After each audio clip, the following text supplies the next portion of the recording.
En este encuentro vamos a conversar con Laurent Marbacher desde Francia, que nos acompaña por esta tecnología. Laurent nos mostrará un universo casi desconocido, el de las empresas altruistas, en Francia, Escandinavia, Estados Unidos, Japón. Y de esta manera nos ofrecerá una forma de reinventar radicalmente las empresas que tenemos ahora en Chile. Posteriormente de la presentación de Laurent tendremos dos devoluciones de dos miembros de Desafío Humanidad, uno de José Luis del Río y el otro de Patricio Brown. Y finalmente abriremos un ciclo de preguntas en lo cual ustedes podrán conversar con Laurent y compartir de repente algunas dudas, reflexiones que tienen. Antes de comenzar la exposición, contarle un poquito de Laurent. Laurent se define como una persona que ayuda a líderes que quieren transformar positivamente su mundo. Es un Sherpa de equipos de aprendizaje, y su práctica y conocimiento nació en la intersección de la innovación y la educación. Estudió en el GEC de París, y después de estudiar se vino a trabajar precisamente a Chile, donde co-creó el primer proyecto de microcrédito con el apoyo de Muhammad Yunus. De regreso a Europa en el 91, participó en distintas iniciativas estratégicas de grandes empresas como Bank of Ireland o French Telecom. En el 2003 se unió a Team Academy en Finlandia, una escuela de negocios que no tiene curso y que introdujo en Francia en el 2009. Y en los últimos 5 años está investigando y recientemente publicó en octubre, hace nada, del año pasado, el libro La empresa altruista, que ha tenido un tremendo éxito en Francia y que prontamente será traducido al inglés y esperemos también que al español. Sin nada más que decir, darle una gran bienvenida a Laurent a este encuentro. Muchas gracias, Carlos. Muchas gracias a todos por su acogida y el tiempo que dedican a este tema. Bueno, no tengo muchas cosas que añadir a la presentación que hiciste de mí, Carlos, sino decir que hoy día me ha tocado trabajar en estas últimas semanas con distintas empresas, en particular un grupo internacional de 25.000 personas trabajando sobre la gestión de crisis, para trabajar sobre escenarios estratégicos, pero también acompañar recientemente a directores de centros de ancianos, en casas de ancianos, para ayudarles a recuperarse de la crisis que han vivido.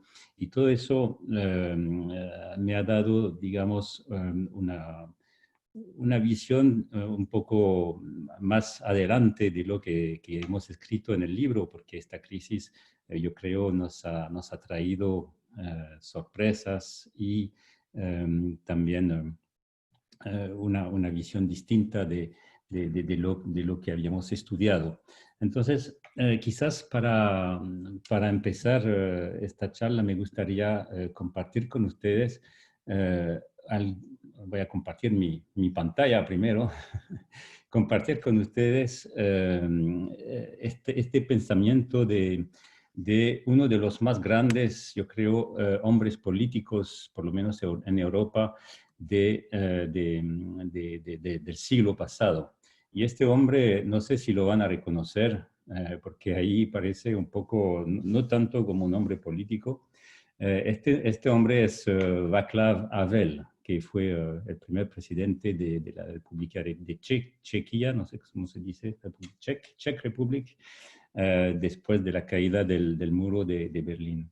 Václav Havel recibió en el 1994 la Medalla de la Libertad en Filadelfia por el gobierno de Estados Unidos, y en su discurso dijo esta cosa: hoy en día hay muchas señales de que estamos pasando por un periodo de transición donde parece que algo está llegando a su fin y otra cosa está luchando por nacer. Es como si algo se estuviera acabando, pudriéndose y agotando, mientras algo distinto, aún confuso, se levanta en medio de los escombros. Eso era en 1994. Yo creo que más de 25 años después estamos viviendo esta transición. Y lo que hemos estudiado con mi coautor, Isaac Getz, lo que hemos estudiado son estas empresas. A ver, parece que no puedo. Sí, perdón. Estas empresas altruistas, esto nace a raíz de unas profundas preguntas que cualquier líder, cualquier dirigente puede plantearse hoy día. Y estas preguntas o estas demandas o estas exigencias vienen de todas partes por cualquier jefe de empresa. Viene de empleados, viene de la sociedad misma y viene también de los inversionistas. De parte de los empleados, en Francia hubo un fenómeno muy increíble. Más de 30.000 estudiantes firmaron un manifiesto para un despertar ecológico. Y en este manifiesto, estos estudiantes, que no son para nada personas afuera del sistema económico o de lo que es la supuesta élite del país, en esto escriben como ciudadanos, como consumidores, como trabajadores, afirmamos nuestra determinación a cambiar un sistema económico en el cual ya no creemos. Entonces, en la juventud, por lo menos en Francia, en Europa, pero yo creo que en todo el mundo, hay esta gana, hay esta certeza de que el mundo no puede seguir así, y que en particular el mundo económico no puede seguir así. Los jóvenes quieren trabajar en empresas que tienen sentido, que son útiles a la sociedad. Por parte de los clientes, de los consumidores, el 89% dicen que están dispuestos a cambiarse de marca, de proveedor de productos, con un precio, con una calidad igual, pero están dispuestos a cambiar de marca si está asociada a una misión social. Y esto es otra exigencia que como jefes de empresa o líderes ustedes la tienen. La sociedad misma. Estas son cifras o bien de Estados Unidos o de Europa, por supuesto. No quiero aplastarlos a la realidad de Chile, pero me imagino que podrían ser semejantes estas estadísticas. 80% de las personas creen que las empresas deben atribuirle un peso equivalente a los intereses de la sociedad y a sus propios intereses económicos. Y por fin, por parte de los inversionistas,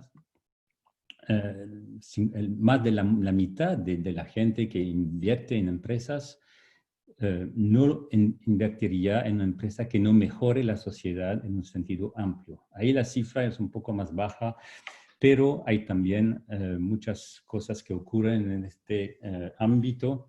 Por supuesto, uno puede dudar o cuestionar algunas declaraciones, por ejemplo, del presidente de BlackRock, pero está cierto que hay también de parte de inversionista una toma de conciencia de que la empresa tiene que cambiar o que ir más allá de la manera o más allá de la financiarización que ha conocido el mundo económico estos últimos 20, 30 años. Pero cuando uno plantea estos desafíos, y aquí estamos en un encuentro de desafío, cuando uno plantea este desafío, queda realmente eso con una pregunta, porque parece que estas exigencias pueden ser como contradictorias y un jefe de empresa no puede quizás sentir o saber por dónde ir, porque son tan altas, ya no son como signos de baja intensidad. Esto lo que acabo de plantear es como una ola, y una ola que va a ser mucho más fuerte, yo creo, también después de esta crisis de COVID. Entonces, Ahí voy a relacionarme con nuestro estudio que hicimos durante 5 años con mi coautor Isaac, y juntos fuimos a ir en la búsqueda de empresas que tenían un tipo de relación con su mundo exterior distinto o muy excepcional. Y ahí, en este trabajo, nos hemos encontrado un poco casi como, yo comparo siempre esto como si fuéramos exploradores y que de repente hemos descubierto como una especie distinta, desconocida, ¿ah? Y esta especie la hemos llamado empresa altruista. Y esta especie de empresas que describimos en el libro con muchos ejemplos y que son 2 o 3 decenas de ellas que están explicadas en el libro, hemos encontrado esta definición para tratar de acercarnos a lo que son. Y voy a comentar estos distintos aspectos. Una empresa altruista es una empresa en la cual todas las actividades de corazón de negocio, de core business, sirven sus interlocutores externos, que sean clientes, que sean proveedores, que sean las comunidades locales en las cuales están, jóvenes de un territorio, ancianos que tienen un saber hacer. Sirven estos interlocutores de una manera incondicional, sin condición. Y el gran paradojo es que haciendo eso, gracias a este enfoque sobre el servicio incondicional de sus interlocutores, gracias a eso estas empresas prosperan. Entonces, quizás cuando preparamos esto con Carlos y Patricio, porque es la primera vez que doy esto en castellano, y entonces tuve que traducir y entonces me dijeron, ya sirven sus stakeholders. Y entonces eso es un punto, y voy a volver después en este tema. Hemos elegido esta palabra interlocutores, porque stakeholders para nosotros es un concepto muy importante e interesante del desarrollo sostenible, pero hablamos aquí de interlocutores, es decir, gente que uno puede ver cara a cara, persona por persona, con quien uno puede tener una relación de este tipo. Voy a ilustrar quizás algunos de estos temas, pero antes de ir en algunos ejemplos, yo quiero también subrayar algo que es muy importante en lo que hemos descubierto y que quizás es el más chocante cuando uno lee esta definición o cuando uno estudia estas empresas. Es lo que se llama el principio de oblicuidad, obliquity en inglés, que eso lo desarrolló mucho un autor inglés. Y se trata de esto. Oblicuidad es la manera de lograr un objetivo de una manera indirecta, oblicua, se dice así, yo creo. Es decir, claro, estas empresas son rentables, pueden ganar mucha plata, salir con valor económico muy grande, pero su enfoque principal, único, es sobre la creación de valor social. Y esto es lo primero, lo único en que se enfocan. El valor económico es un resultado, viene después. Voy a dar algunos ejemplos de esto.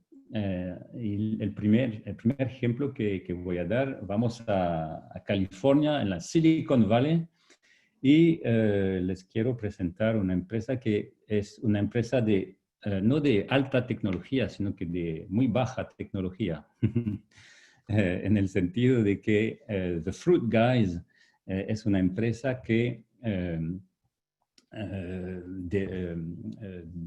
entrega fruta fresca en las empresas. Entonces tiene como clientes los grandes nombres del Silicon Valley, Adobe, Salesforce, Apple, etc.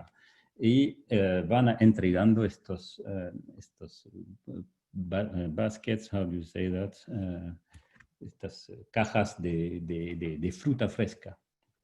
Y entre las numerosas cosas muy interesantes e importantes en esta empresa, una cosa que hacen es dedicarse al servicio de sus clientes, cualquiera sea el tamaño, la importancia económica de este cliente. Y quieren como sobrepasarse para cualquier cliente que sea.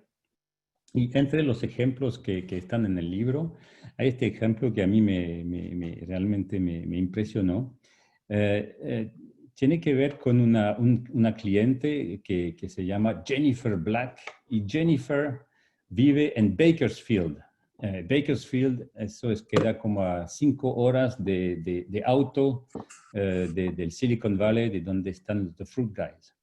Y algún día esta Jennifer Black tiene un problema con su caja de fruta. La fruta hace mucho calor y la fruta que llega un poco demasiado, no podrida, pero ya bastante pasada, digamos. Y entonces no está contento y llama al servicio de clientes, ¿no? Y ella llama y pasa lo siguiente. Jennifer Black es una muy pequeña cliente. Es dentro del ingreso total de The Fruit Guys, es menos del 1%, es algo muy chico, pero es una cliente bastante fiel. Y lo que pasa, y lo voy a leer aquí, eso es un mail de agradecimiento, ¿eh? Y dice la cosa siguiente. Hace poco, cuando la persona que tuvo una cierta Jasmine, cuando aprendió que mi fruta no había llegado bien, ella preguntó a alguien de la empresa de tomar su auto, le pidió a él de tomar su auto para ir a entregarme la caja de fruta personalmente. Y este gallo, esta persona de la empresa es el director de las operaciones. Entonces, este gallo tomó su auto, hizo casi 5 horas ida, 5 horas vuelta, solamente para entregarle su caja a esta Jennifer Black. Y ella sigue y dice, I was so pleased to see his smiling face at my door. It is so rare to find a company which cares this much about its customer. I love the Fruit Guys. Quiero mucho a los Fruit Guys. Y voy a referir a esta empresa a toda mi familia, mis amigos, mis colegas, y voy a ser una cliente por lo largo de toda mi vida. Manda un corazón rojo ahí y dice, gracias Fruit Guys. Y lo más interesante ahí es, por supuesto, este servicio excepcional, pero también es la respuesta de Jasmine. Oh my God, amo mucho a esta revista que has escrito. Tú has hecho mi semana. Estoy sonriendo en este momento. I am totalmente blown away by this review, okay? Bueno, I can thank you enough, blah, blah, blah, blah, blah, blah. But what is important here is what she says. Es lo que dice aquí. Ella dice, nosotros te amamos, Jennifer. Y eso es muy interesante. ¿Por qué? Porque esta empresa, The Fruit Guys, cuando hablamos con la señora que tiene el contacto con los proveedores, los fruteros, ¿eh? que hacen las peras, las manzanas y que vende y que entrega Fruit Guys en su caja, cuando hablamos con esta señora, ella dijo, cuando buscamos a un proveedor, es como un matrimonio. queremos entrar en una relación con el proveedor que es una relación como un matrimonio. Es decir, una relación fiel y para la vida, en el fondo. Entonces, eso es una característica que vemos aquí y que voy a seguir desarrollando con otro ejemplo, ¿no? Si uno habla de una relación como un matrimonio, ¿cómo se podrían entonces calificar otro tipo de relación que hay tan frecuentemente en el mundo económico, ¿no es cierto? Bueno, ahora vamos a Francia.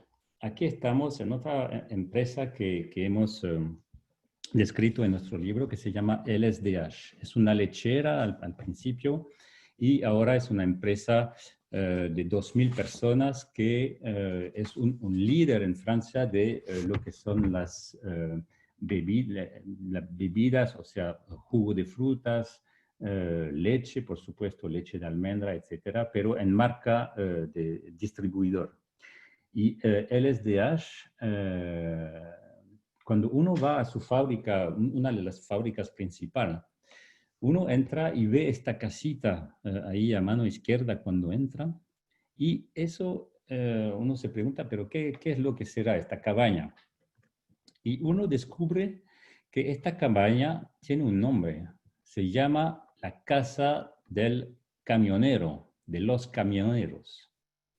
Camioneros en todas las partes del mundo, yo creo, me imagino que en Chile igual, son como la última cadena, como el más bajo nivel que se pueda tener en la cadena económica. Ellos llegan a una fábrica para esperar o para entregar su mercadería y se van a adaptar al ciclo de la fábrica, ¿no? Entonces pueden esperar. Aquí en Francia han atravesado toda Europa y llegan ahí, pueden esperar 4, 5, 6 horas en su camión hasta que se haga la transacción de carga o de descarga. Y ahí duermen en su camión y qué sé yo, y se adaptan nomás al ritmo de la empresa a que van.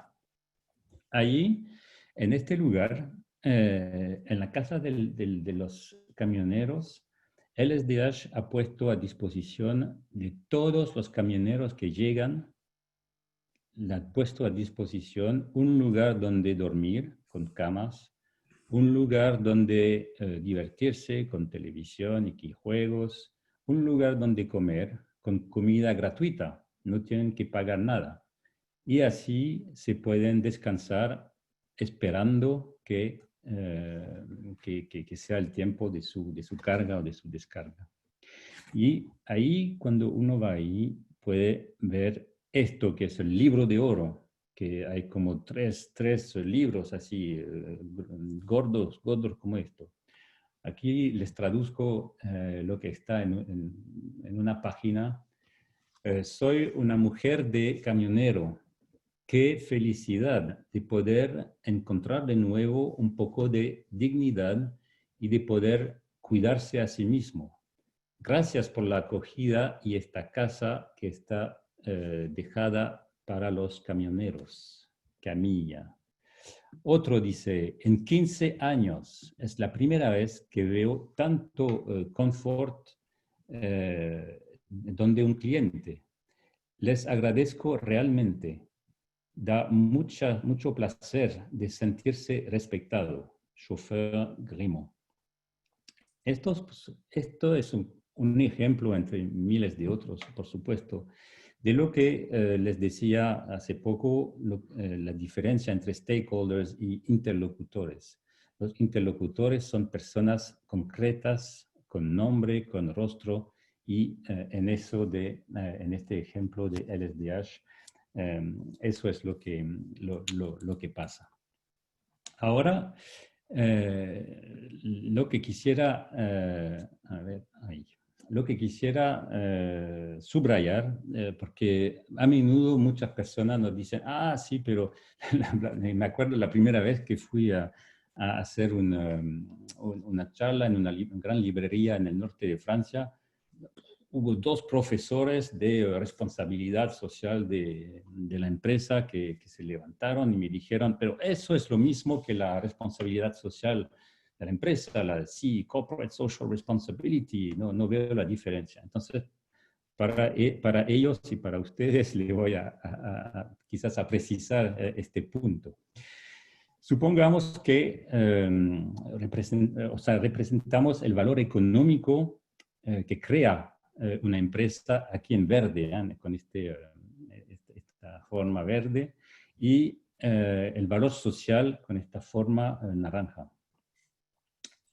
Lo primero que existió en la historia económica, y eso existe desde los griegos, ¿no? Es la filantropía, perdón. Ahí uno se focaliza en la creación de valor económico y de lo que sobra de las ganancias, bueno, uno puede ir a ayudar a la colectividad, a la sociedad, a, qué sé yo, a una causa buena de enfermedades o de ayudar a niños, qué sé yo.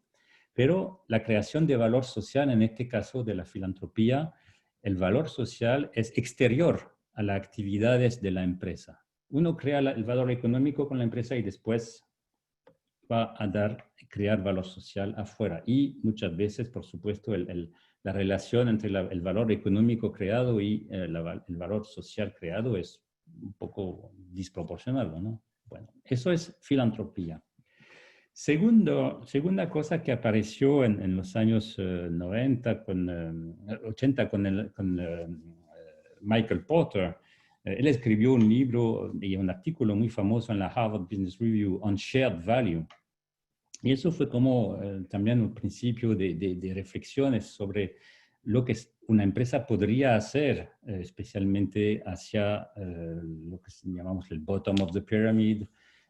Y Porter dice, bueno, se podría en algunas partes, en algunos business units de la empresa, podríamos tener quizás unidades dedicadas especialmente a producir un valor social.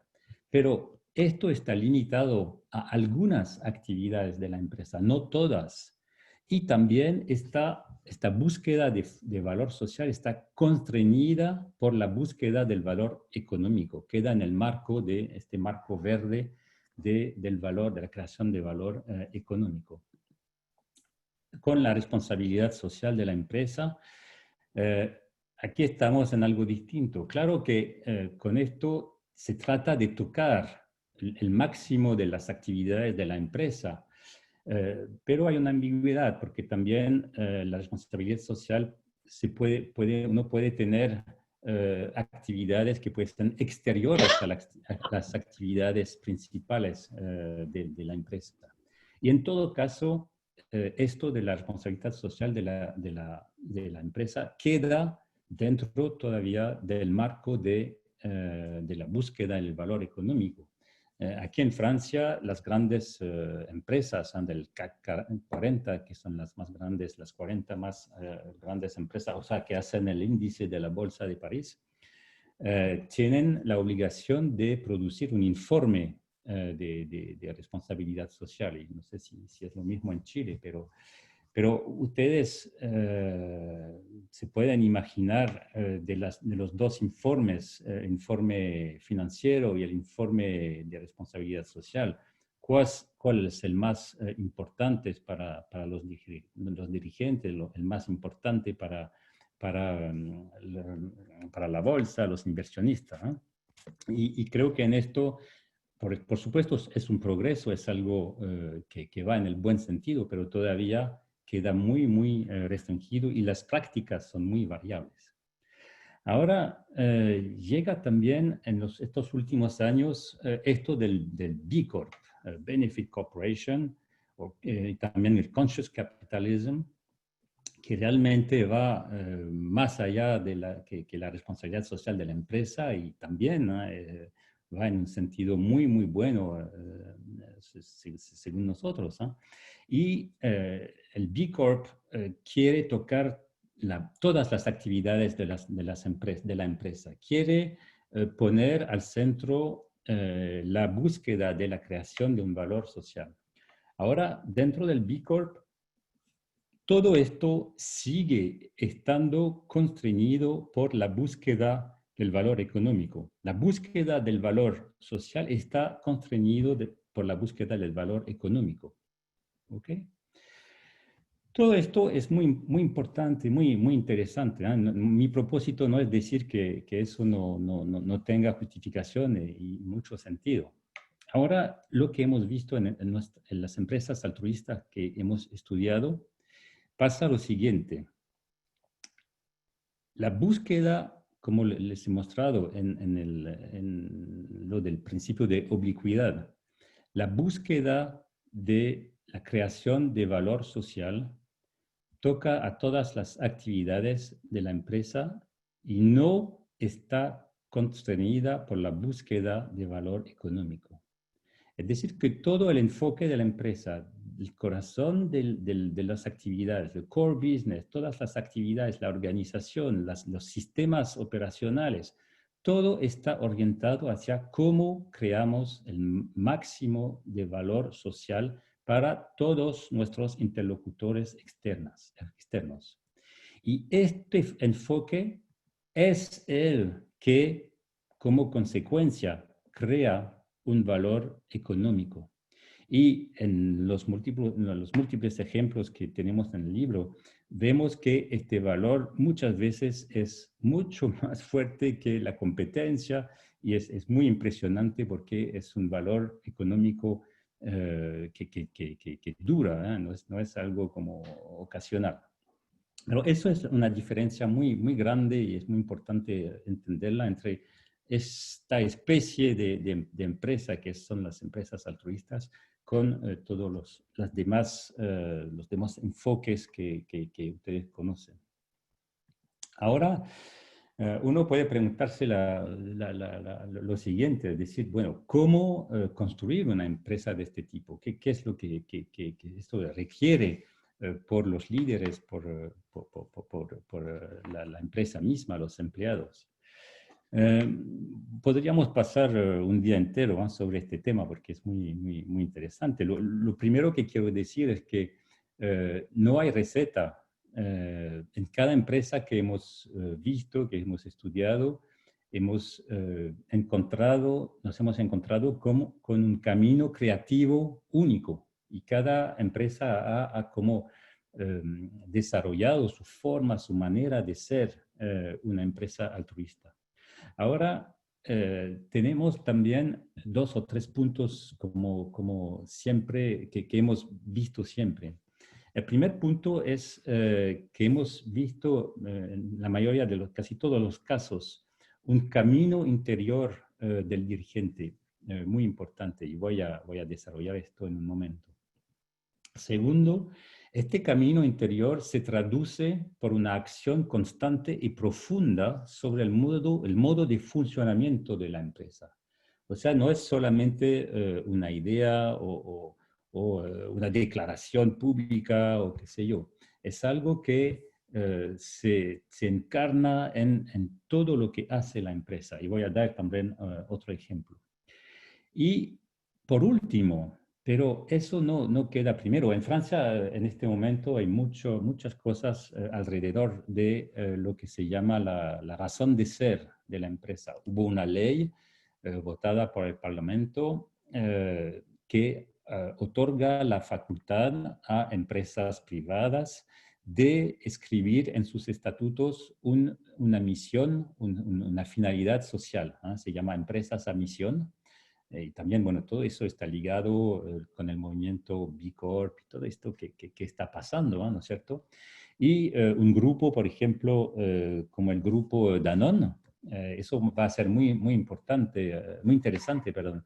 En los próximos días, estamos a 19, creo que es como en una semana más, el grupo Danone va a proponer a sus accionistas de cambiar los estatutos de Danone, de esta gran empresa, para llegar a ser una empresa a misión, cambiar los estatutos como esto. Entonces, eso puede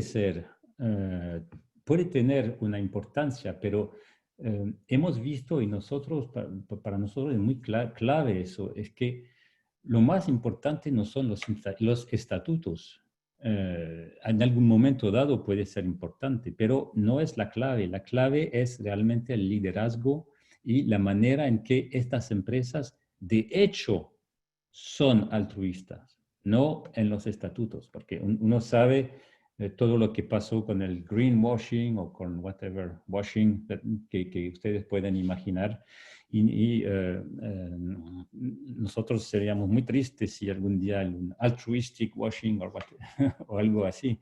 Lo que importa son los hechos, los actos. Ellos hablan de lo que somos. Entonces, tomamos, por ejemplo, para hablar de esto del camino.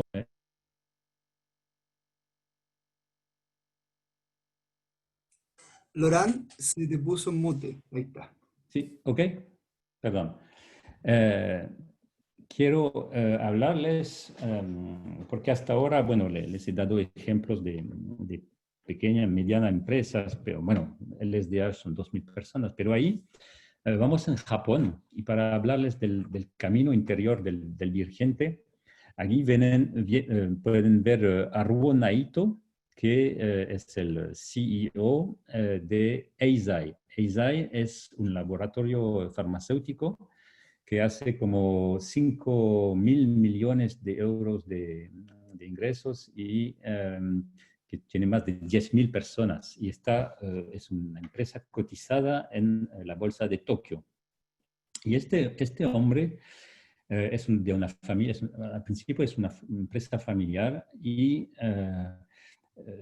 en su familia tiene como esto del código de honor de los samuráis, ¿no? Entonces es muy importante la reputación de la familia, etc. Y él lleva pocos años al ser presidente de Eisai. Eisai se especializa en todo lo que son las enfermedades neurológicas, especialmente Alzheimer, etcétera, y trabajan mucho con personas de edad. Y en un momento dado, una de las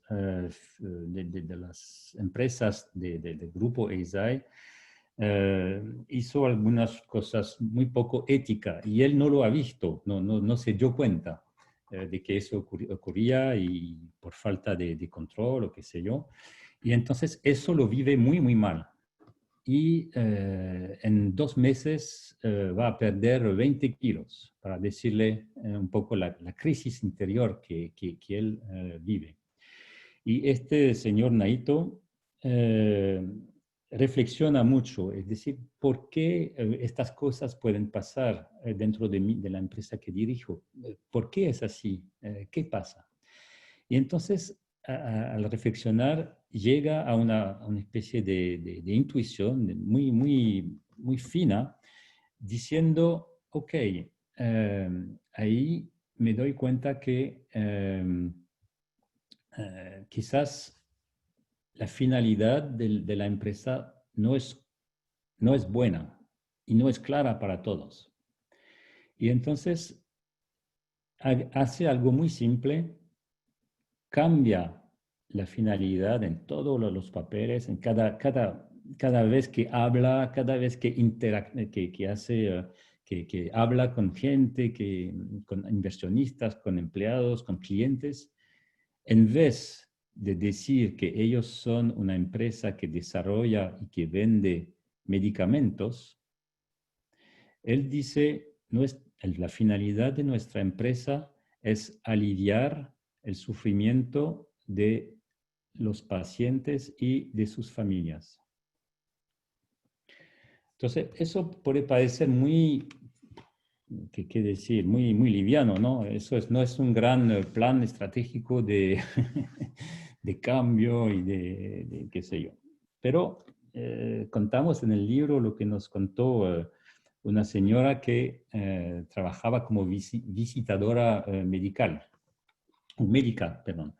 Ella ha escuchado al señor Naito en sus discursos, quizás ha hablado con él, ha visto todo lo que, este cambio de vocabulario, ¿no? de la empresa.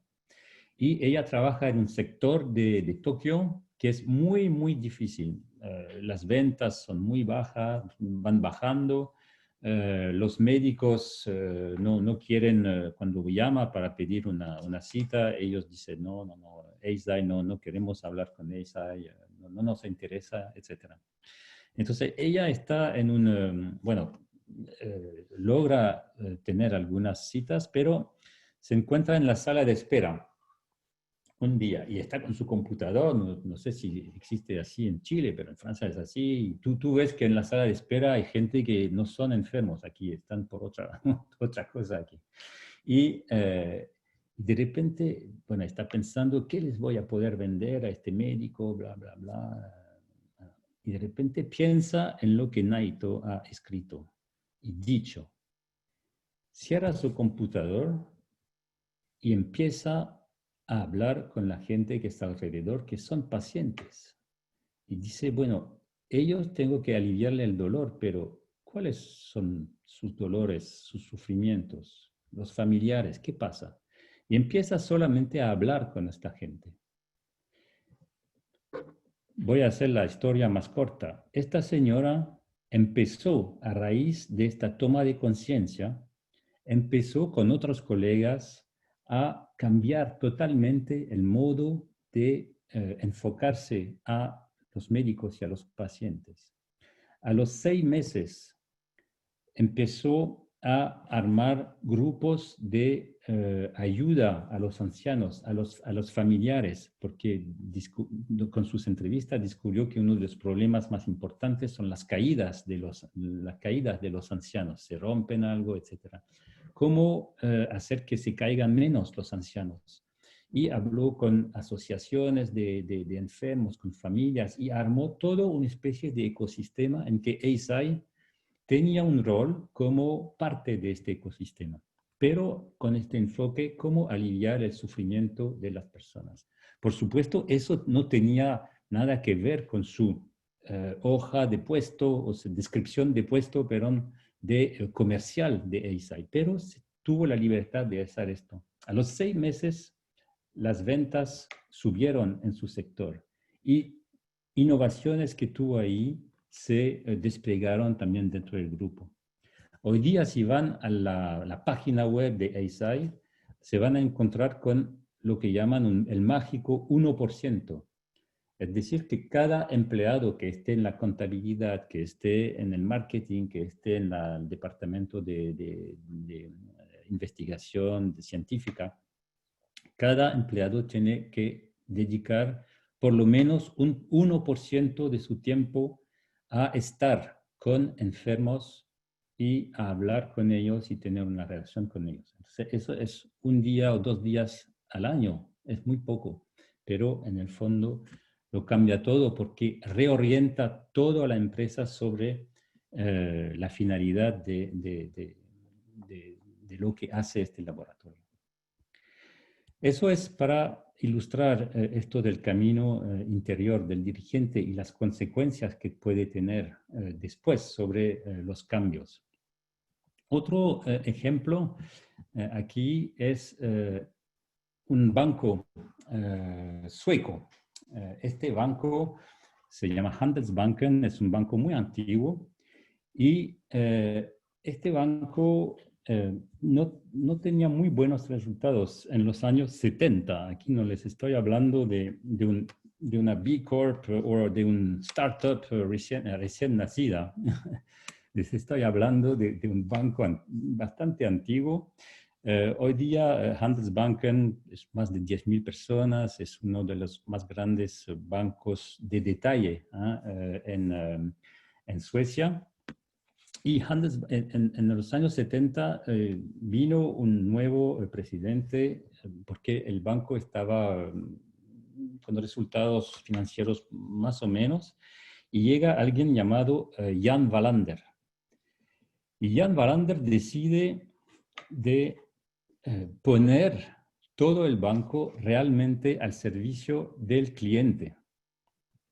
Bueno, todos los bancos dicen que quieren servir a sus clientes, ¿no? Y que los clientes son los más importantes y qué sé yo, pero la verdad, yo he trabajado por bancos, por lo menos en Francia, yo he visto, no sé si ustedes han visto eso alguna vez, pero Yo he participado una vez en la reunión comercial de septiembre del lanzamiento del año con todos los comerciales de las agencias.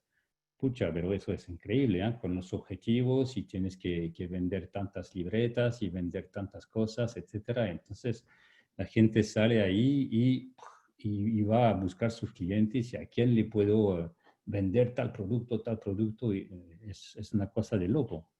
Ahí en Handelsbanken, una de las cosas que cambiaron es algunas reglas. Por ejemplo, en este banco está prohibido vender a alguien, a un cliente, un producto que no sea el mejor del mercado. Si hay un producto que ellos saben el jefe de agencia o la persona de relación con el cliente sepa que hay un producto mejor en el mercado, tiene que recomendarle este producto del mercado, no venderle el producto del banco. Está prohibido la venta cruzada, ¿ah? En que tú tienes un crédito para tu auto y te venden el seguro. No, no, eso está prohibido. Uno hace una cosa a la vez para un cliente. Lo que hizo Wallander también para orientar todas las actividades de corazón de negocio hacia el cliente, cambió totalmente la, ¿cómo decir? Las vías jerárquicas normales de cualquier gran empresa. Es decir, que en Handelsbanken ustedes pueden empezar su carrera en una agencia, llegar a ser director de una agencia local y después ir a la sede para llegar a ser, por ejemplo, director regional, ¿no? Y después en su carrera pueden tener una promoción y la promoción es volver a ser gerente de una sucursal local. Porque lo más valorizado ahí no es la sede, es la sucursal local. Y ahí no es el cliente que es el rey, pero digamos, el jefe de agencia es el rey. Él puede hacer lo que quiera. Cuando vino lo del Internet, no hubo en Handelsbanken ninguna acción de diseñar una página web igual para todos. Cada agencia empezó a hacer su página web y entonces había la página web Handelsbanken de tal sucursal en tal ciudad, la página web de tal otra, etcétera, porque ellos sienten el mercado local, ellos están, digamos, cerca, claro, cerca de sus clientes. Una última cosa, y por supuesto hay muchas otras cosas en el libro sobre este banco, pero para que se den cuenta de lo que uno habla en términos de intimidad y de relación fiel con sus clientes, en Handelsbanken está presente en el Reino Unido. Y Handelsbanken, varios años consecutivos, tuvo en Inglaterra el premio del mejor banco privado del Reino Unido. Pero no es un banco privado, es un banco de detalle y común y corriente, pero tiene un nivel de servicio, de atención que es comparable de la banca privada, ¿no?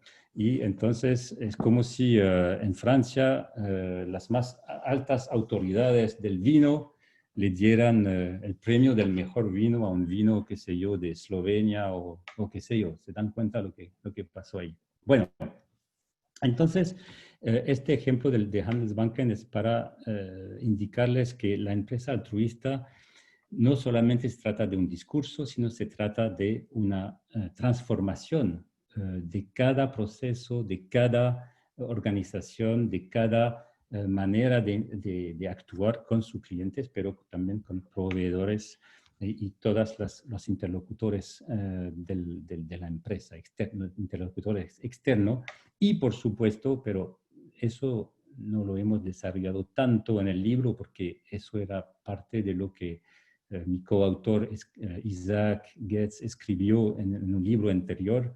Todo esto solo es posible si todos los empleados lo comprenden y tienen la libertad y la responsabilidad de hacerlo, por supuesto.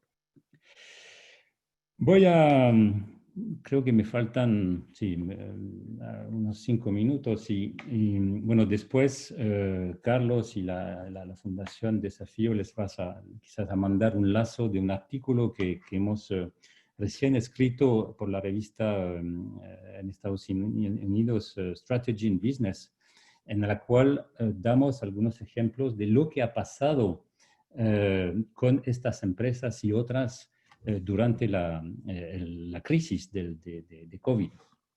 Y aquí quiero hacer algo muy especial porque mi hija está en línea. Mi hija Julie está en Chile por 2 años con su novio y voy a hablar de una empresa en la cual ella trabajó cuando todavía en Francia. Una empresa del centro de Francia que se llama Les Tissages de Charlieu, LTC. Y ellos son especialistas de lo que se llama el jacquard francés, que es una forma de tejido muy antigua, muy tradicional, pero que han puesto en formas muy modernas, ¿no? Y entre otras con estas cosas ahí, estas bolsas con tejido reciclado, que la Julie ha creado e iniciado en esta empresa. ¿Qué pasó con Les Tissages de Charlieu cuando llegó la crisis de COVID? Ellos, en 3 días, cambiaron todo su aparato productivo para crear máscaras. Un viernes había una penuria en Francia, como en otras partes yo creo, pero en Francia fue terrible. Un viernes hicieron prototipos de máscara con los tejidos que tenían. El domingo ponen un aviso en su sitio web sobre la capacidad que tienen de hacer estas máscaras como en emergencia.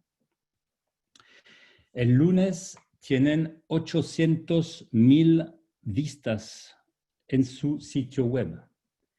En los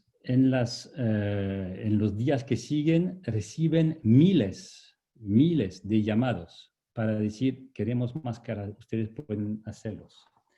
Lo que hacen es que apenas tienen el diseño hecho, y que es un diseño muy básico, ¿no? Son realmente algo de emergencia, no son máscaras súper elaboradas.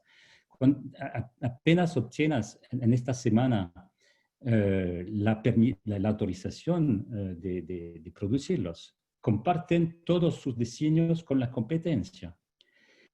En las primeras semanas de la crisis aquí, ellos hacen 50% de la producción francesa de máscara textil. Y ahora están en la posibilidad de producir 200.000 unidades por semana.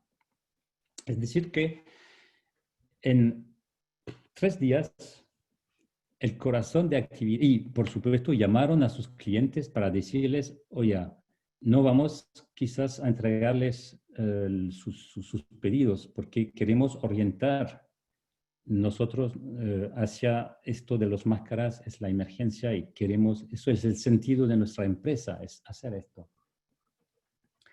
Hablamos, hablamos muy luego de esto, el 23 de marzo, hablamos con Eric Buell, el dirigente de LTC. Eso es lo que nos dice, les leo la cosa. El martes pasado, el presidente nos dijo, de la República, dijo confinamiento. Nosotros dijimos, las máscaras las vamos a hacer igual, es muy importante. Y hemos dicho a todos los empleados, lo entendimos muy bien. Ustedes tienen familias, si le teman al coronavirus, si se quedan quedar en casa, no hay problema, se pueden quedar. Que vengan únicamente los que lo desean realmente. Y Eric dice, yo vine a las 7 de la mañana y todo el mundo estaba aquí. No he podido terminar la vuelta de la fábrica porque lloraba. Yo lloraba. Y eso es la empresa altruista. Es esta capacidad de ver en primer lugar el otro, cualquiera sean las consecuencias económicas. No, él cuando hizo esto no sabía y no sabe, yo creo todavía, qué rentabilidad tiene todo esto. Pero lo hizo porque eso le quedaba claro, no solamente el 23 de marzo, sino que eso era inscrito en su visión que había hecho con sus 60 y un poco más empleados para su visión y su lema, que es tejemos juntos lindos lazos. Y como yo creo que voy hacia el fin de mi presentación, yo creo que eso es algo muy, muy importante. Si tuviéramos más tiempo, les hubiera contado otra historia de una empresa en el libro, pero yo creo que la idea es esa y es la más importante quizás, que las empresas altruistas no tratan de cambiar al mundo. No es una ideología más o una idea de empresa. Se trata principalmente y fundamentalmente de una mirada al otro como otro, no como ¿cómo se dice? Un portefeuille, un wallet. El cliente no es no sé cómo se dice un portefeuille, sorry. Pero el cliente no es un billete en el cual voy a sacarle billete.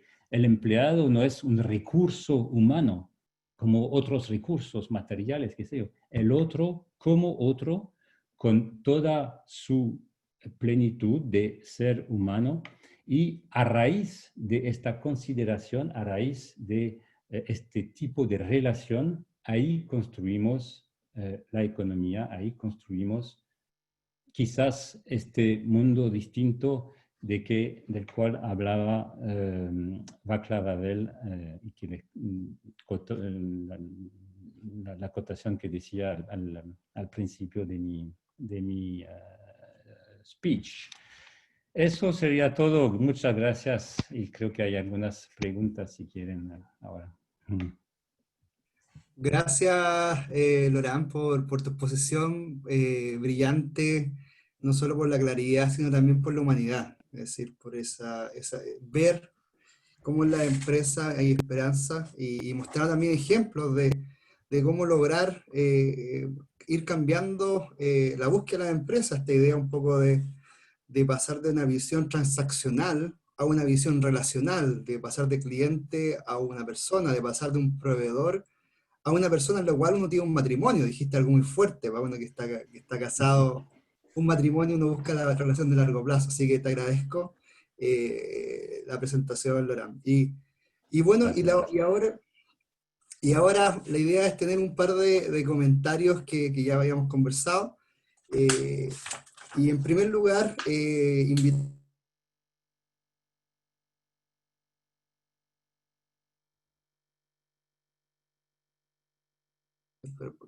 está. José Luis es empresario, miembro de Desafío, históricamente ha sido director de la Corporación Desafío Humanidad, y este año ha sido nombrado el empresario del año en Chile por Ernst & Young. Así que estamos muy contentos que nos acompañe y por favor, José Luis, algunos comentarios respecto a la presentación de Lorán.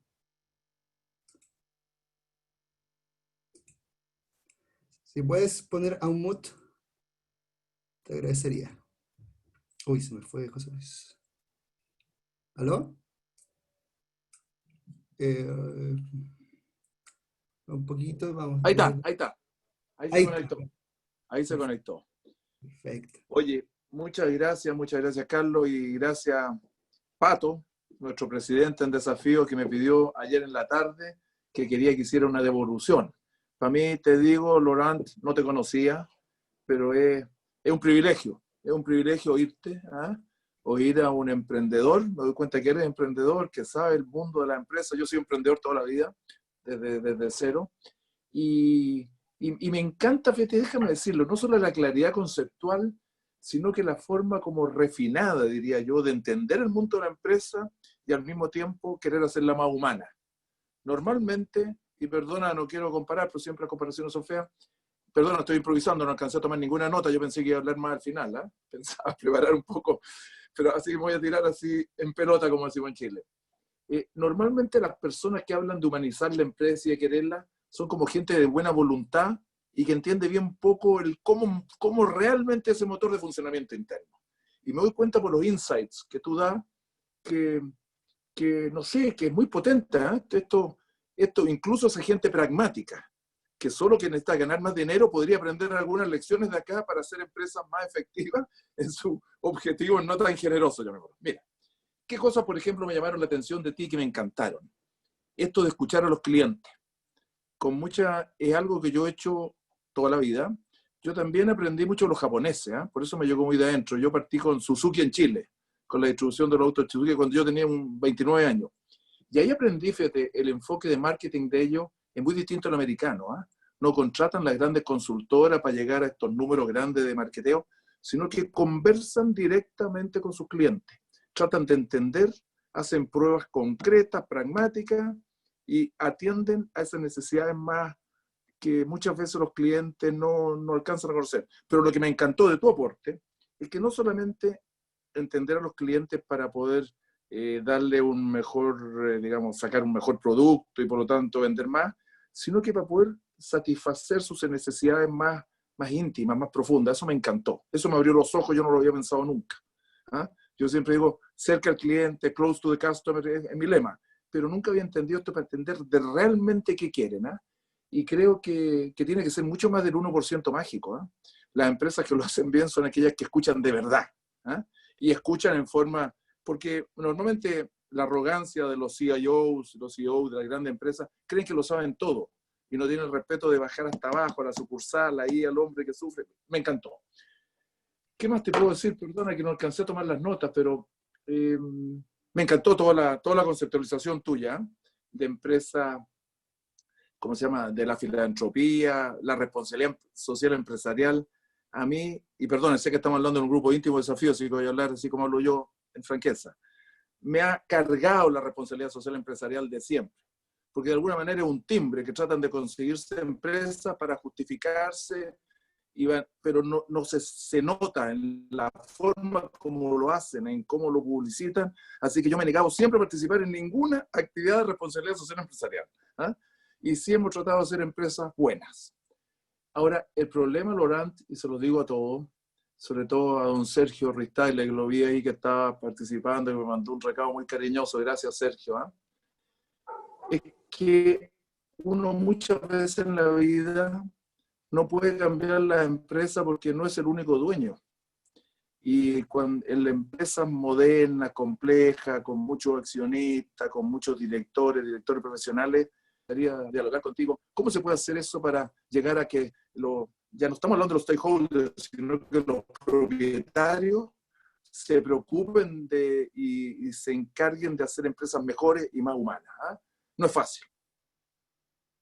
A mí no me ha sido fácil. En la empresa que tengo, que uno no puede ser dueño de todo. Entonces, pero tengo una empresita en el sur que quiero contarle a todos, porque capaz que algunos no sepan. ¿Ah? Hay una empresita que me gustaría comentar eso contigo también, Laurent, que tú me des una respuesta. Que tenemos en el sur, es una empresa pesquera, de pesca blanca, de la Merlú.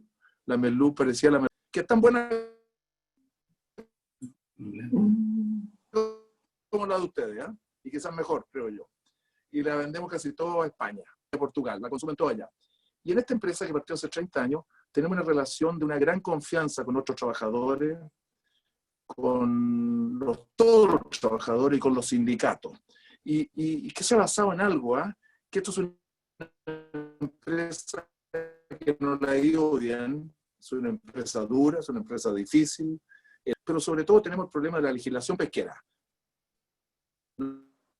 Nos han ido quitando recursos, hay todo un problema de los políticos sin entender la realidad pesquera, la verdad, muchas veces.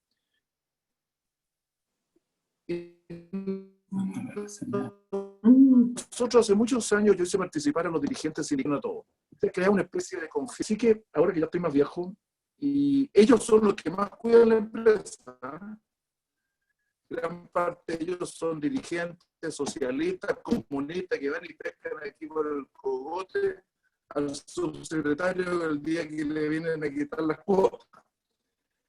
Yo creo que lo menos que podemos hacer es retribuirle y agradecerle esto, así que hicimos un proceso en el cual le vamos a entregar el 20% de la propiedad de la empresa a una cooperativa de todos los trabajadores que tengan más de 5 años en ella. Le estamos entregando, ellos suscribieron un aumento de capital, que los otros accionistas... perdón, una cosa muy importante decir, con socios chilenos creo que me habría costado mucho hacer esto. Tienen un sentido más completo de esto y los peligros. Nosotros que controlamos como un 80%, más nuestros amigos de Islandia, una gran empresa pesquera del 20%, le estamos entregando para todos los efectos gratuitos este 20%, porque lo van a pagar con los dividendos futuros durante los próximos 15 años. Y si no hay suficiente utilidad, bueno, alcanzarán a pagar lo que se alcance. ¿Ah? Y donde el compromiso de ellos, el 90% de todos estos dividendos van a ser para el pago de para pagar el aumento de capital y el resto para que tengan algo de recursos a ellos. Bueno, yo he creído toda la vida en esto, ¿eh? Que las empresas no somos los empresarios. Cada vez que me hablan de las empresas, los empresarios me molestan. Lo digo toda la vida, las empresas se componen de 3 componentes. La primera son los trabajadores, todos los que trabajan en ellas. Segundo, los ejecutivos, que es una clase un poquito distinta del trabajador de abajo. Y tercero, los dueños. Y es una mesa de 3 patas. Falta una pata y se cae la mesa. ¿Ah? Y lo creo de verdad. Entonces, cuando hablo de empresa, siempre hago esta precisión. La empresa, no, por ejemplo, cuando diga, es que los trabajadores y la empresa, esa dicotomía no existe. Los trabajadores son parte esencial de la empresa, no son concha. ¿Ah? Bueno, y eso lo han entendido nuestros trabajadores. Tiene un mérito de ellos, primero de gran confianza, gran seguridad, pero también, y ellos están mostrándole a todos los otros sindicatos pesqueros de Chile cómo esto se puede hacer. Vamos a ver si armamos una pequeña revolución ahí, pero creo que es positiva y es buena. ¿Ah? Tienen más derecho que los propietarios del capital, quizás, los que emprendimos originalmente, a ser dueños porque han dedicado su vida a esto. Eso. ¿Qué más se me ocurre? Nada más, pues, y cómo hacer, como tú dices, ¿eh? ¿Cómo hacemos? Y siempre he creído este concepto francés también de la empresa ciudadana. En la medida que tenemos empresas que participen más activamente en la sociedad, que influyan más, que podamos influir muchas veces a los que hacen política, que muchas veces están más lejos, hablan quizás con otros intereses, no solo de puro servicio público. Si hacemos mejores empresas, vamos a tener mejores países. Eso estoy convencido. Por eso yo como empresario no me he dedicado nunca a la política, solamente a la política con mayúscula, como decimos acá, capital letters. Si tenemos mejores empresas, podemos tener un mejor país. Y eso, perdona lo desordenado que soy, pero no he alcanzado a tomar ninguna nota de esto. Y gracias porque me encantó tu presentación. Gracias. Gracias, Carlos. Gracias, José. Por tu comentario, siempre con carne, con pasión, y con una conceptualización de la realidad propia de ser empresario, con las limitantes y restricciones y complejidades que tiene ser empresario. Un poco, si te parece, Laurent, tenemos 2 comentarios, pasar al segundo comentario y después tú hacer una devolución de ambos comentarios. Entonces, ahora queremos darle la palabra a Patricio Brown. Patricio es el presidente de la Corporación Desafío Humanidad y es siempre hecho un hombre de encuentro, de articulación de conceptos. Así que, Patricio, por favor, si nos puede decir algunos comentarios y devolución a Laurent respecto a lo que escuchaste. Ok, se escucha, ¿no? Perfecto. Muchas gracias, Laurent. Ya en la conversación que tuvimos ayer, yo quedé prendidísimo con todo lo que hablamos. Y también muchas gracias a ti, José Luis, por tus comentarios. Yo quizás la devolución que haría, en que me dejó muy movido, es cuando tú hablaste del camino interior del líder.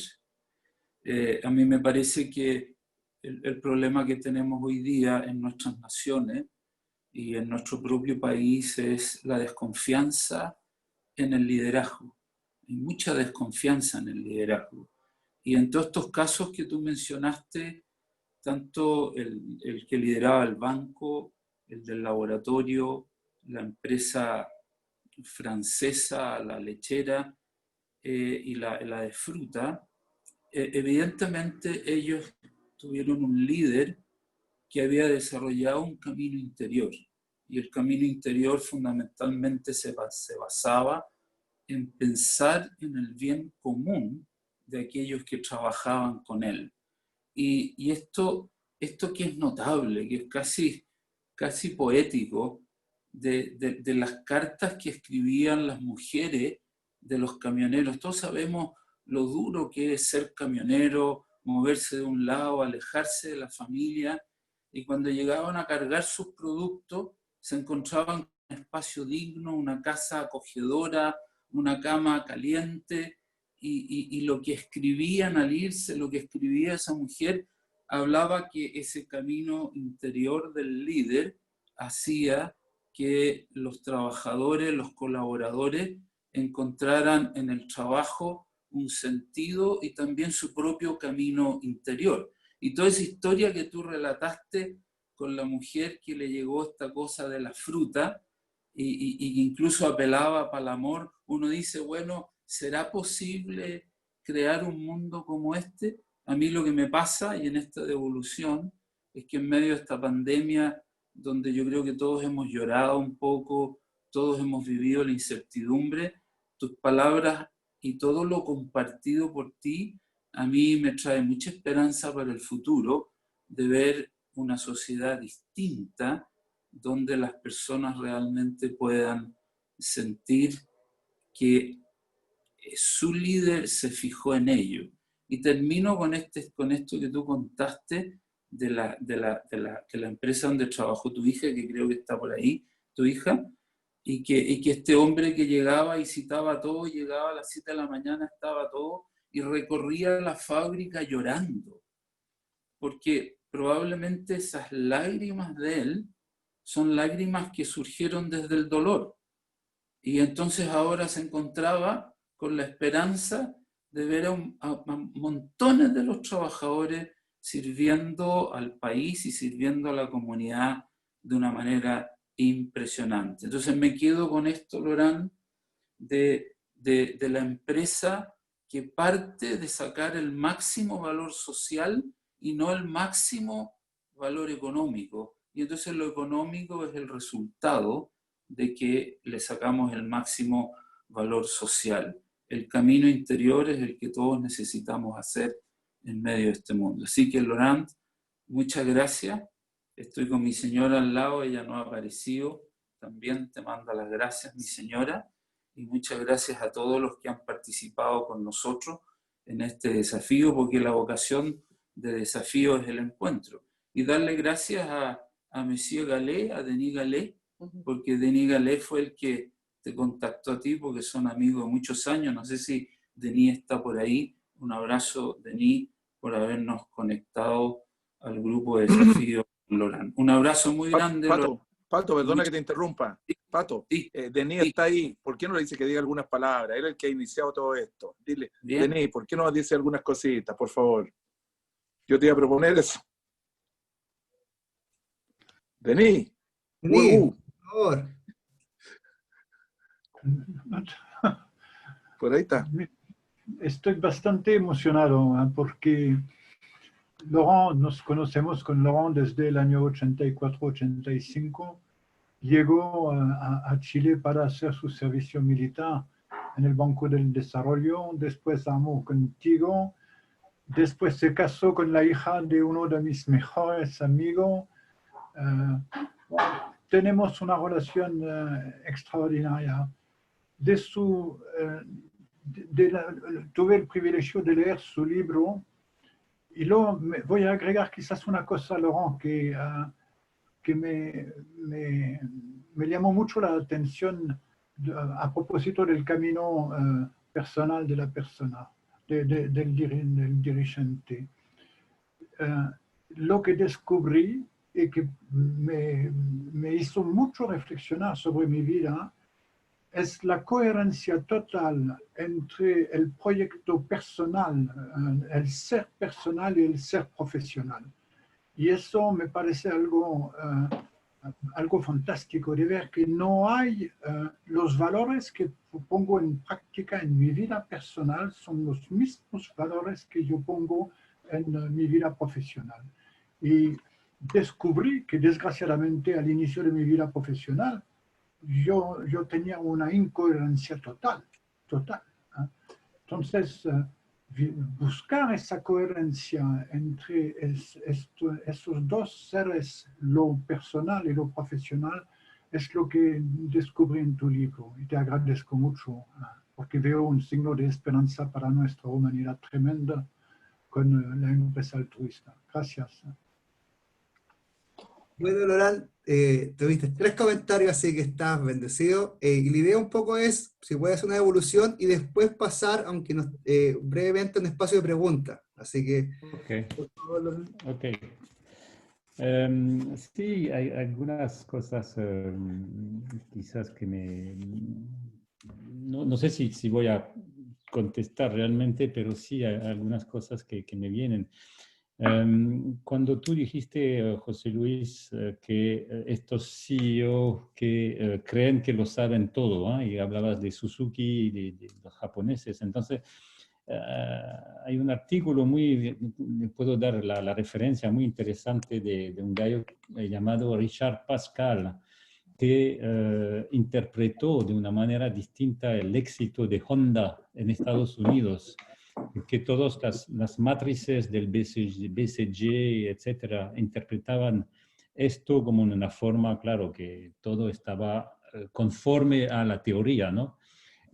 Pero la verdad de este éxito de Honda en los años, creo que eran los años 70 o 80, la historia que cuentan los japoneses que estuvieron ahí haciendo la historia es muy distinta. No es nada de un pensamiento de planificación y qué sé yo, es algo mucho más de vida, de experiencia, de improvisación y de intuición y de casi de azar en algunas partes.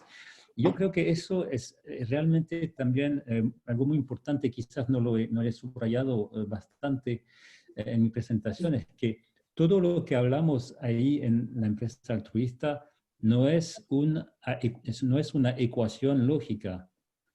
Eso estuviera demasiado fácil, ¿no? Decir, bueno, si eres ético, si eres altruista, entonces vas a suceder en tus empresas.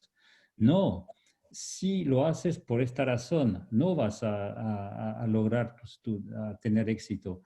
Y sobre todo, para todos los empresarios que hemos encontrado, cada vez es una apuesta sobre el futuro, es un riesgo que toman, ¿eh? Y no hay seguridad en esto. Y entonces eso también, y voy a volver quizás a lo que tú dices, Denis, sobre la coherencia. Cuando hablaban, eso me recordó una historia también que nos contaron en Suecia. Nos encontramos con uno de los responsables del banco y un jefe de agencia que nos dijo, yo empecé mi carrera como joven jefe de agencia en un lugar perdido en el norte de Suecia y llevaba apenas 6 meses en la función y de repente me llama alguien y me dice, bueno, señor Sturenson, yo creo que se llama, señor Sturenson, sí, soy yo. Mire, mi nombre es Jan Wallander. Quizás han escuchado hablar de mí. Bueno, Jan Wallander era este presidente mítico que había cambiado todo. Entonces, él hablaba así y ya había jubilado desde hace 2 o 3 años. Y llamaba al Sturensson, este jefe de la agencia de un territorio local al norte de Suecia, y lo llama y le dice, mire, algunos empresarios de su zona me han pedido que yo viniera a hacer una charla y yo lo llamaba para estar seguro que estaba de acuerdo, que usted estaba de acuerdo con esto y que eso no le moleste. Y para mí es una historia fantástica de esta coherencia, ¿no? Hubiera podido, bueno, haber jubilado y el CEO, el famoso, ¿por qué hubiera tenido que tomar el tiempo de llamar al jefe de la agencia local para estar seguro de que, y este respeto al otro y esta coherencia para mí es una historia maravillosa y claro que cuando hablamos de camino interior, a lo que dijiste, Patricio, este camino es seguramente un camino yo diría, de humildad y también de sentir la causa profunda, qué es lo que más me anima adentro, y también esta pregunta que cualquier líder tiene que plantearse, y es ¿por qué otros tuvieran ganas de seguirme? ¿Por qué razón? Y si uno no busca esta razón la más profunda, es distinto tipo de liderazgo, pero no es el liderazgo del cual hablamos aquí. Gracias, Loran. Eliana, le voy a pedir a Eliana Aguilera es una también de las miembros de Desafío, que más encima es la champion en finanzas, en humanizando las finanzas, otro ciclo que tenemos paralelo a este ciclo. Así que te quería pedir, Eliana, por favor, si puedes decir qué pregunta hay, compartir algunas preguntas, unas 3 preguntas a Loran, que he visto que está bien activo el chat, así que... Sí. Sí, primero, Loran, sumarme a las muchas alabanzas y felicitaciones que te han hecho en el chat, después podrás verla. Preguntan si el libro está en Chile, si lo vas a traducir al español, en fin. Pero las preguntas, te voy a hacer las 3 primeras preguntas que me llegaron. ¿Perdón? Espérate un segundo. Estamos buscando una editorial en castellano, así que si hay algunos lazos o posibilidades, estamos abiertos, pero cierro el paréntesis. Algo podemos hacer. Editorial Desafío. Aquí van las preguntas. Una dice, si acaso en Francia sigue vigente la ley de balance social que obligaba a las empresas a hacerlos anualmente. Esa es una. Después dice, ¿la empresa altruista en lo general tienen alguna política de máximo y mínimo de sueldos? ¿Entregar su utilidad a temas sociales? ¿Publicitan expresamente su enfoque altruista? Y la siguiente, ¿en qué medida influye la cultura de un país o región, en particular las subculturas del mundo de los negocios, para tener este tipo de empresas? Ok. Ahí tienes pega. Ok, me vas a ayudar, creo que no anoté la segunda. Primera pregunta, sí, la ley sigue vigente, entonces hay esta obligación, pero solo es para empresas de un cierto tamaño, no es para todas las empresas. Okay. Creo que el límite es sobre 500 personas o algo así, ¿no? Pero había que averiguar. En cuanto a los sueldos, como lo decía, cada camino es muy creativo, ¿no? Y es muy distinto según las condiciones de los países, etc. Lo que sí puedo dar como ejemplo, y que es muy interesante, siguiendo con este banco sueco, es que hay una coherencia también entre esta política y lo que uno trata de lograr. Por ejemplo, en Handelsbanken no hay ningún premio, bonus para individuos. Consideran, bueno, eso es, quizás está ligado a la cuarta pregunta sobre la cultura, ¿eh? Quizás la cultura sueca es así, pero no en todos los bancos suecos es así. Y ellos dijeron, no, el resultado es fruto de un trabajo de equipo, entonces no hay, incluso para gente en relación comercial, no hay bonus variable, digamos, ligado a los resultados financieros, para que no haya en ninguna parte eso de, bueno, quizás a este cliente le puedo vender algo más para que eso tenga una influencia sobre mi remuneración.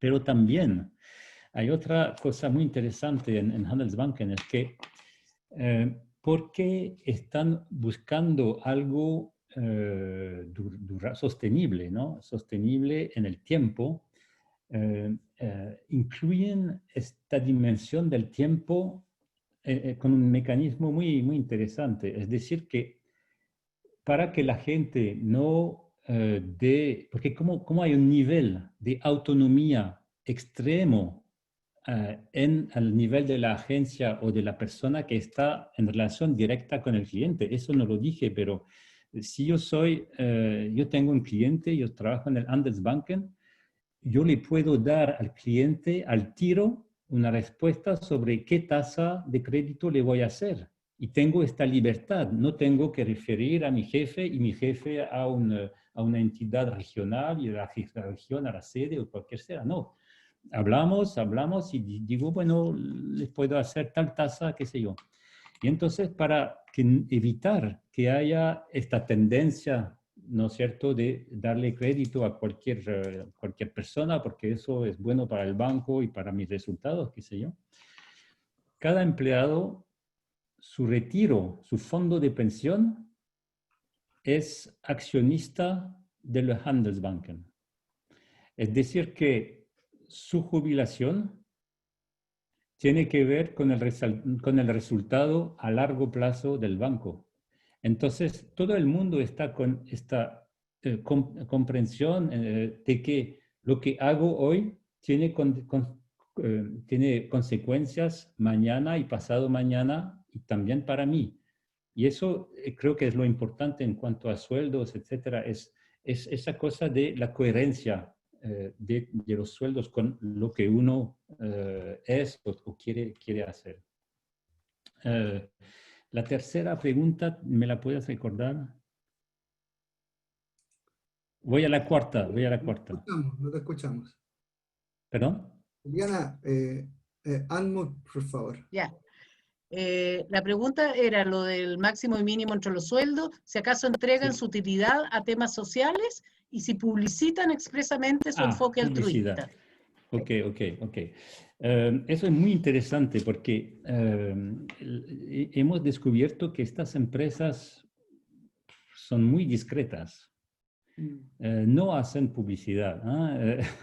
Hay un dicho en Francia, no sé si existe en castellano, pero en Francia se dice el bien no hace ruido y el ruido no hace bien. Y esto es mucho de lo que estas empresas no hablan mucho. Tenemos otro ejemplo fantástico en el libro de una empresa en Noruega que es el más grande, la más grande cadena de supermercados, es un grupo familiar llamado Reitan, pero Reitan no comunican casi nada. Pero es un grupo, Reitan, creo que son algo como 40.000 personas. Y ustedes saben cuántas personas en las funciones de la corporación, del grupo, a nivel del grupo. Son 17 personas. La mitad para la consolidación financiera, de todo lo financiero, y la otra mitad solamente para difundir la cultura y los valores y estar seguro que a cada nivel de la empresa los valores están entendidos, vividos, etc. Y entonces, y este grupo Reitan, pero no está en ningún libro de management ni de caso de la Harvard o de qué sé yo, son muy discretos, no quieren, no hablan en la prensa, qué sé yo. Entonces, eso es una característica que yo veo muy importante y que también es importante tomarla en cuenta cuando uno habla de todo lo que son, lo que llamaste los timbres. Los timbres son buenos, pero lo que importa son los hechos, son la encarnación de todas estas cosas, no son palabras. Gracias, Laurent, por la hora. Tratamos de respetar siempre la hora y media de espacio. Así que, primero que nada, darte las gracias enormemente por la presentación, por la conversación, por lo profundo también. Esperamos que esto no sea el inicio de un trabajo también que hagamos desde Desafío, para ir tratando de propagar esta idea de la empresa altruista, que por lo menos sentimos que hay una alineación muy, muy potente con la búsqueda de humanizar. También darle gracias a Patricio, a José Luis, por compartir sus comentarios. Darle gracias especialmente a Victoria, que está siempre, que es la encargada de toda la coordinación, a Liana y a Denise también por hacer este contacto contigo, Lorán, que ya lleva un par de meses. Y contarle al resto de la audiencia que vamos a tener otro encuentro en la misma línea de Humanizando las Empresas, y vamos también a hacer iniciativas en torno a eso, tratar efectivamente de pasar del discurso a la acción. Entonces vamos a ir informando de eso. Y respecto un poco a las preguntas del chat y otros, vamos a mandar material a través del correo electrónico para que también vayamos compartiendo, reflexionando, e invitar a cada uno a propagar esta idea como desafío. Nuestro rol siempre es de articular y tratar de que desde lo pequeño poder propagar en otros lados nuevas conceptualizaciones que permitan ir transformando la humanidad a un mundo mucho más sustentable, más humano, con mayor nivel de conciencia. Así que eso, Lorán, muchas gracias a todos, y nos veremos en algún nuevo encuentro de Humanizando las Empresas. Hasta luego.